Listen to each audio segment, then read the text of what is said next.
Meron siyang claw na maliit. Yun yung dumadakot. Okay, so gabi na. Feeding time.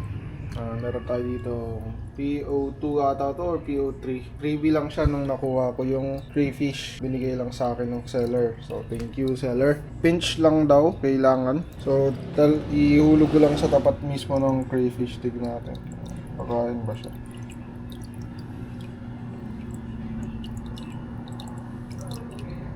Okay, tumabas siya.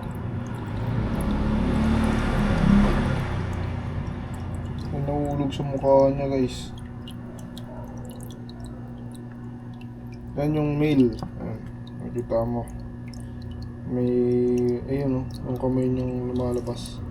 Meron siyang claw na maliit. Yun yung dumadakot. Kumakain siya. Lagyan ko yung ulo niya onte, di ko alam kung makaka-effect ba yun. Ayun yung isa lalabas na. Ito nga sa yung medyo iba yung color, yung aggressive.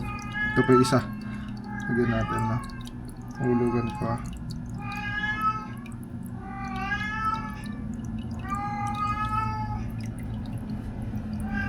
Pinch lang. Mas maganda yung may common eating area, no? Ayun, kumakain sila. May tago. Hit and run, no? Ayan, ganyan lang daw sila pakainin. Onti lang, hindi naman kailangan madami. Meron sila ditong talisay leaves. Pinakuluan ko muna yan ng mga 30 minutes, then pinalamig ko.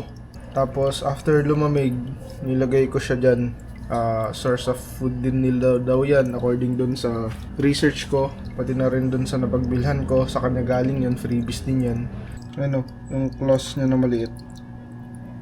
Nakikita nyo ba yun? Cute yun, kung makikita mo. Ayos din.